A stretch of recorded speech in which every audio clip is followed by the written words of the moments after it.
8:11. En materia de seguridad siempre hay muchas cosas que conversar cada semana, ¿no? Podríamos entrar en hechos muy específicos, pero también hay otros temas que son de más largo alcance, que son interesantes de mirar, ¿no? Y el ministro de Seguridad ha tenido harta actividad en los últimos días, en las últimas semanas.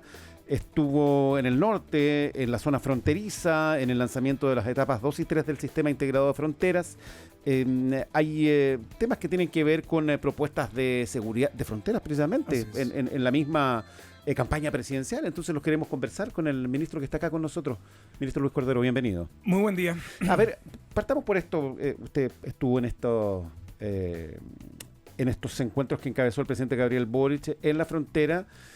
¿Qué significa este sistema integrado y qué es lo que, en qué etapa estamos de ese proceso? A ver, Chile tiene, a propósito de una modificación constitucional que tuvo a finales del 2022, principio del 2023, el desplazamiento en zonas fronterizas, en la macrozona norte, a las Fuerzas Armadas y especialmente al Ejército para reforzar el control fronterizo, cosa que hace conjuntamente con ambas policías, con Carabineros y la Policía de Investigaciones. Los datos, nosotros tuvimos un años especialmente críticos el 2021 y principio del 2022 con una crisis migratoria muy significativa. Este tipo de controles ha implicado una reducción significativa de los ingresos irregulares, pero también ha ido permitiendo hacer una evaluación de la frontera en otras dimensiones. En el fondo, CIFRON, en términos sencillos, es un sistema integrado de control fronterizo que está hoy día alojado en la Fuerza Armada y especialmente en el monitoreo general que hace de la zona fronteriza el Comando Conjunto Norte, y que supone un despliegue de fuerzas militares en la zona norte, por un lado, por la otra, la inversión en movilización. Alguien, para decirlo en términos sencillos, los medios que disponen las Fuerzas Armadas regularmente no son los medios que debieran utilizar en la frontera, entonces se ha invertido muchos recursos en ese tipo de medios como vehículos blindados propios para la frontera, cuatrimoto, en fin. Eso permite desplazamiento, localización, áreas de control. Lo tercero tiene que ver con la implementación de tecnología en la frontera, ¿no? Que va desde cámaras, centros de monitoreo, hasta la inversión de drones que se hizo en esta oportunidad, que son 21 drones de características para el uso en la frontera, que permite, entre otras cosas, que ahora se integre también al control fronterizo la Fuerza Aérea. Todo esto más o menos valorado en 12.000 millones de pesos. Hacia adentro hay otro mecanismo que se estaba incorporando también con tecnología, con Carabineros, que es Muralla Digital. Y también con la PDI se le ha pedido que trabaje en un mecanismo de frontera interna, sobre todo para tener unidades especializadas en las zonas fronterizas por lo siguiente. Porque lo que hemos aprendido durante buena parte, no solo de este periodo, sino que también en la dimensión más global de evaluar la frontera, que siempre hemos estado muy concentrados en inmigración irregular y algunos de los aspectos que derivan de ella. Por ejemplo, no sé, tráfico migrante, trata de personas, en fin. Pero la macrozona norte, por las características de nuestra frontera, uno podría reducir la inmigración irregular, pero sigue teniendo un problema bien estructural, que es el contrabando, ¿no? En la macrozona norte usted puede recibir un camión que trae tabaco, pero puede traer huevos, armas, droga, y por lo tanto tener el mecanismo de control integrado en la frontera mirado también para el control de economías ilícitas o crimen organizado es bien relevante. Entonces, la visita del presidente, conjuntamente con los comandantes en jefe de la Fuerza Armada, con los dos jefes de las policías, la ministra de Defensa, el ministro del Interior, y yo lo acompañé, tiene que ver con esta dimensión más global de mirar la frontera en esos términos, con la cantidad de recursos que el Estado ha invertido de un modo muy significativo.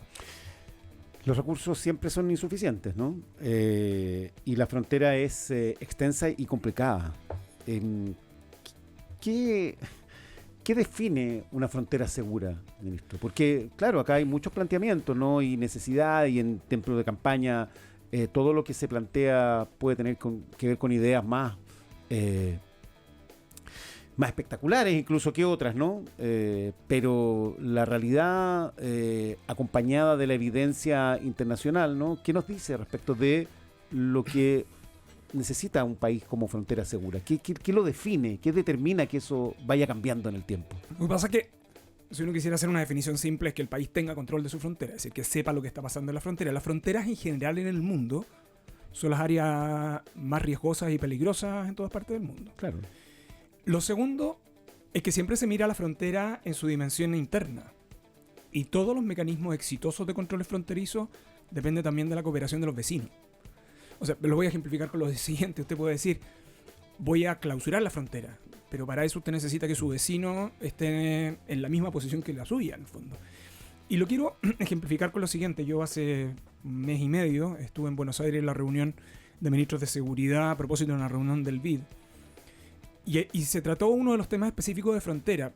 Y parte de lo que se abordó de los temas de frontera en una combinación de lo que fue la pandemia y por la otra la crisis migratoria que ha afectado a todo el continente en el caso de Venezuela, ¿no? O sea, la diáspora venezolana ha afectado a todo el continente. Todo lo que sucedió en el Darién, todo lo que ha pasado en Panamá, en Costa Rica, la experiencia de esos países es que cuando quieren bloquear fronteras necesita que sean acuerdos entre ambos países. Entonces, lo primero... O sea, lo que anuncian los candidatos cuando dicen vamos a cerrar la frontera no es posible. O podría decir, mire, voy a hacer, pero necesito la cooperación de... O sea, lo que para hacer esa afirmación, claro, yo necesito todavía un complemento. Ya. Lo segundo tiene que ver con las condiciones naturales. Chile tiene ciertas condiciones naturales en su frontera, que en la macrozona norte, yo en esta altura yo diría que por la ventaja de mi cargo, yo me he dedicado a recorrer toda la frontera norte con Carabineros y la Policía de Investigación, entre otras cosas por lo que implica el corredor bioceánico y su impacto, a lugar que de otro modo sería imposible ir. Y nuestra frontera tiene condiciones naturales que la hacen muy dificultosa para atravesar. Estamos hablando de lugares que tienen 4.000, 5.000 metros, pero donde tiene especialistas o personas que se dedican esencialmente a pasar personas o pasar vehículos en el fondo. Tener claridad de cuáles son esos lugares, que las policías los tienen identificados, y tener capacidad de dónde localizar los patrullajes es bien relevante. Por eso la participación de las Fuerzas Armadas con las policías multiplican esos puntos de control. Eso es lo segundo. Y lo tercero tiene que ver con la inversión en tecnología. Yo creo que buena parte de las experiencias exitosas en otros países del mundo con fronteras complejas como las chilenas es que usted no tiene, por definición, capacidad de personas físicas para poder tener ese control. Y además incluso podría ser una inversión indebida de recursos. Pero sí lo que tiene es una capacidad tecnológica para poder llevar a cabo eso. ¿Eso se puede hacer solo con tecnología? Y eso es una combinación de tecnología, ¿no? Es lo que se está haciendo con la inversión de Cifrón. ¿Son recursos que todavía estamos lejos de tener? No, Cifrón apunta en ese sentido. Muralla Digital apunta en ese sentido. La incorporación de drones de alta calidad en esta etapa y la incorporación de la Fuerza Aérea probablemente va a hacer cambiar también las estrategias de patrullaje y control en la frontera, pensado no solo en migración irregular, sino que también en contrabando. Y eso, en general, creo que son buenas noticias. Uno puede seguir avanzando en esta estrategia para que ustedes tengan un orden de magnitud. Desde que comenzó el funcionamiento de Fuerzas Armadas en la macrozona norte, producto de esta implementación, los primeros meses del 2023 hasta hoy, tenemos cerca de 500.000 controles que han realizado las Fuerzas Armadas, solo las Fuerzas Armadas. Eso es mucho. O sea, es el volumen de acción que tienen las Fuerzas Armadas y las policías en la macrozona norte es muy Ministro, relevante. ¿la presencia de las Fuerzas Armadas tiene que ser permanente en la frontera? Bien, yo creo que es parte de la discusión actual. El presidente... Pero dado el panorama que usted describe, digamos, yo creo que uno podría imaginar que esto no sería posible de otra manera. Ahora, hay dos cosas distintas.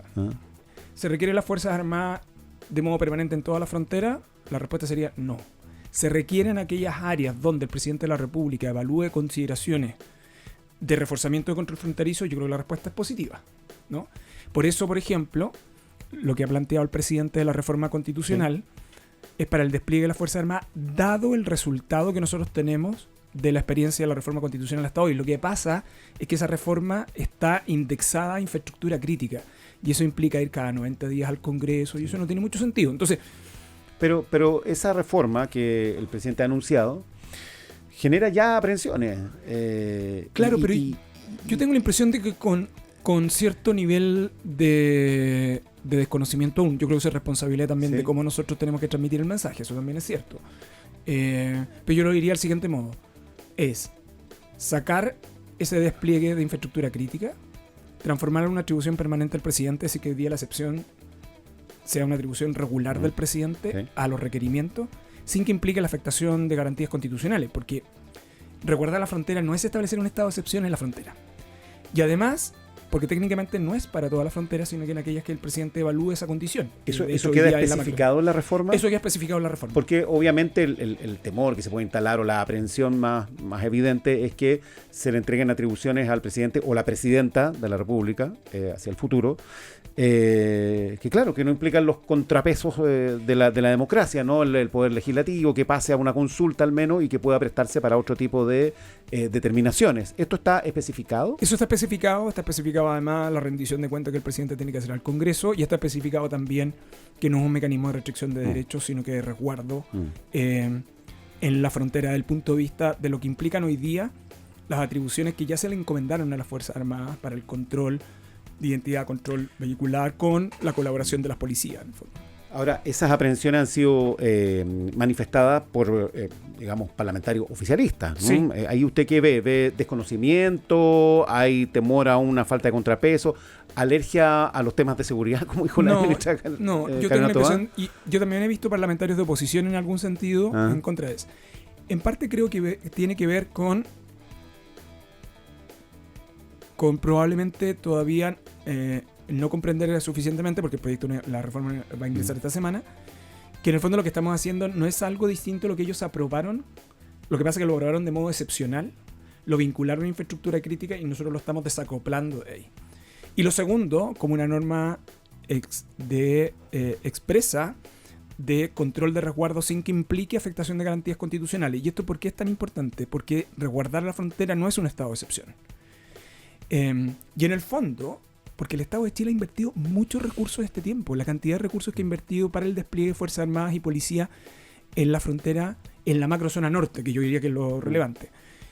Nosotros tenemos 3 desafíos hacia adelante. El primero tiene que ver con la construcción del corredor bioceánico, y el corredor bioceánico va a tener un impacto en la macrozona norte. La única manera en que el corredor bioceánico cumpla sus fines desde la perspectiva económica es que nosotros mitiguemos los riesgos en seguridad, y eso tiene que ver con despliegue en la frontera. Lo segundo tiene que ver con que nosotros en nuestra frontera tenemos 2 países que tienen altos niveles de producción de droga.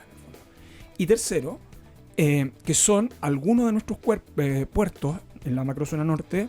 Nosotros lo hemos identificado como un lugar donde hay ingresos de precursores. Entonces hay buenas razones para poder tener adecuadamente resguardada y controlada la frontera desde el punto de vista de flujos, porque yo vuelvo a insistir, el país tiene que preocuparse de la frontera no solo desde la perspectiva de migración irregular, sino que también de cómo funcionan o cómo pueden utilizar la frontera las economías ilícitas del crimen.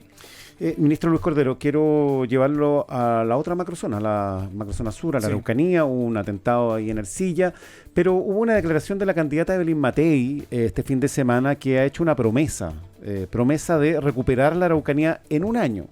Y ha dicho, vamos a tener los enfrentamientos necesarios y va a haber daños colaterales. Ella dice que hay 10 grupos terroristas que están identificados, narcoterroristas, y que se puede terminar con ellos en un año.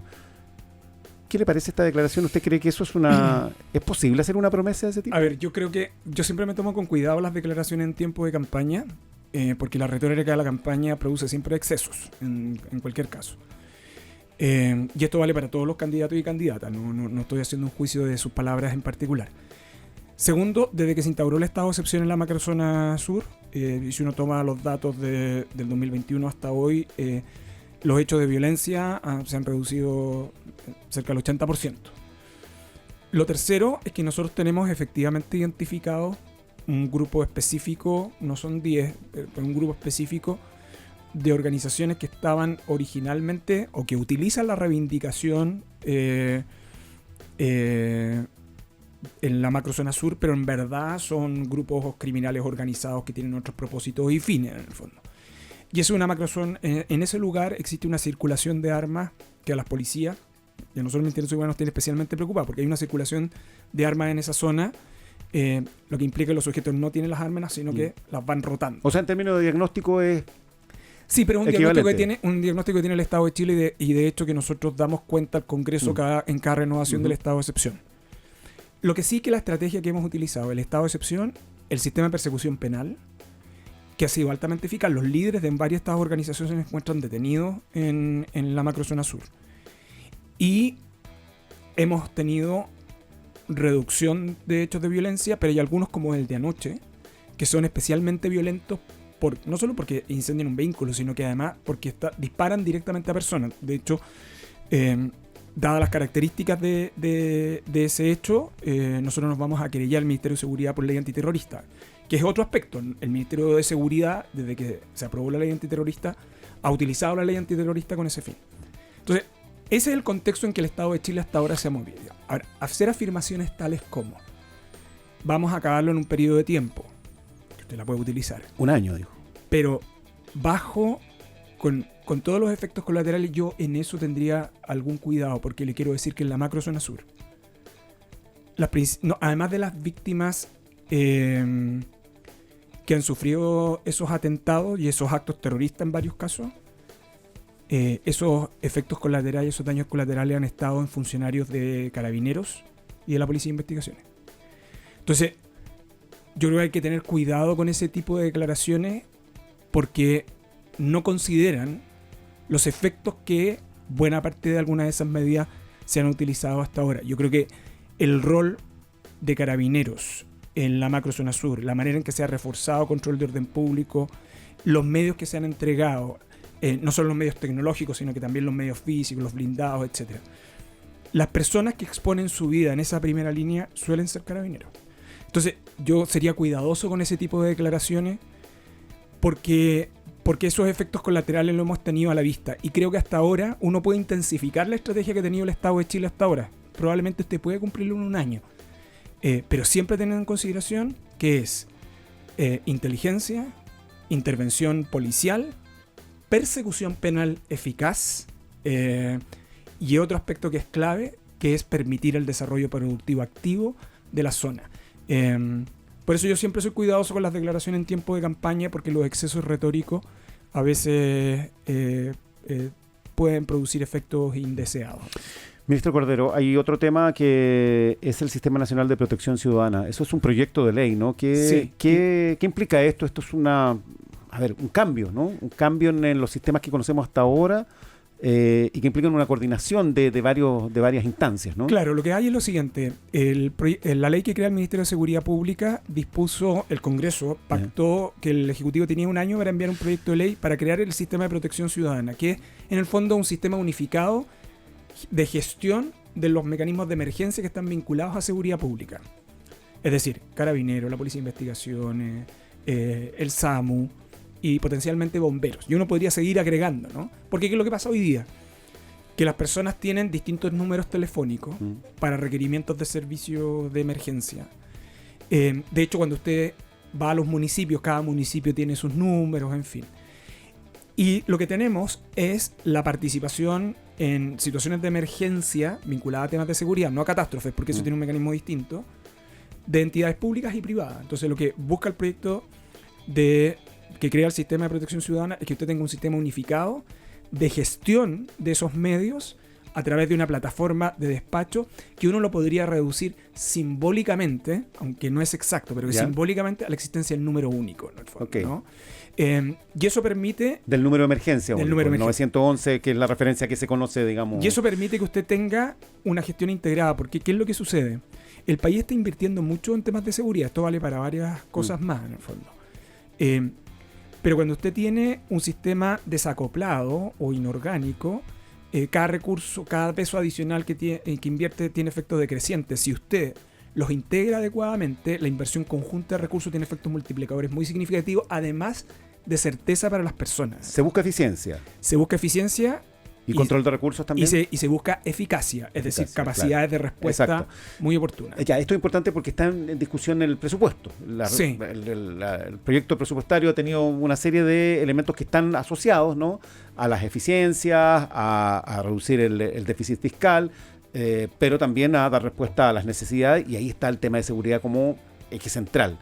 Sin embargo, hay reducciones en el plan contra el crimen organizado, algunas partidas que generan inquietud en la ciudadanía, que dice, a ver, pero ¿cómo es posible que un presupuesto que tiene como este elemento central tenga reducciones en esos ítems? ¿Cómo se explica eso? En rigor, ministro? No hay una reducción del presupuesto en materia de seguridad. Cuando hablamos de seguridad, estamos hablando del sistema de seguridad no solo el Ministerio y las policías, sino que el sistema de seguridad, ese presupuesto ha aumentado en este periodo cerca del 16,7%. Por ejemplo, solo el presupuesto del Ministerio Público entre el 2022 hasta este presupuesto va a implicar un aumento del 20%. Entonces, lo que hay son algunos ajustes. Por ejemplo, el Plan Nacional contra el Crimen Organizado es esencialmente un programa que estaba asociada a una gestión de esta administración que implicaba transferencias de recursos. Muchas de esas transferencias estaban especialmente focalizadas en Carabineros. Lo que hemos hecho es que parte de esos recursos queden en el presupuesto permanente de Carabineros, de modo que las transferencias del Plan Nacional contra el Crimen Organizado tengan mejores rendimientos en otros sectores en los cuales no dependen del Ministerio de Seguridad. Por ejemplo, ¿no? La Unidad de Análisis Financieros, Aduana, la Policía Marítima, etc. Entonces, en estricto rigor, el presupuesto en materia de seguridad es uno de los 3 ejes del presupuesto, ¿no? Que es las 3 seguridades, ¿no? Seguridad social, seguridad económica y seguridad pública. Pero sobre todo en un aspecto que a mí me parece que es clave, y es esta idea que es la combinación entre responsabilidad fiscal y responsabilidad social. Y para que exista esa combinación adecuada, importa el presupuesto, pero también importa que lo gastemos bien, ¿no? En materia de seguridad hemos aumentado muy significativamente los recursos. También hemos fortalecido instituciones, dictado muchas leyes, y este es tiempo de gestión, como yo lo he dicho en otro momento, es momento de gestión en materia de seguridad pública. Entonces, no hay una reducción en materia de presupuesto de seguridad, pero sí hay un desafío en gestión en materia de seguridad pública. Esos recursos han logrado tener resultados, pero yo creo que podríamos obtener mejores resultados todavía. Ministro Luis Cordero, gracias por venir al programa. Por favor.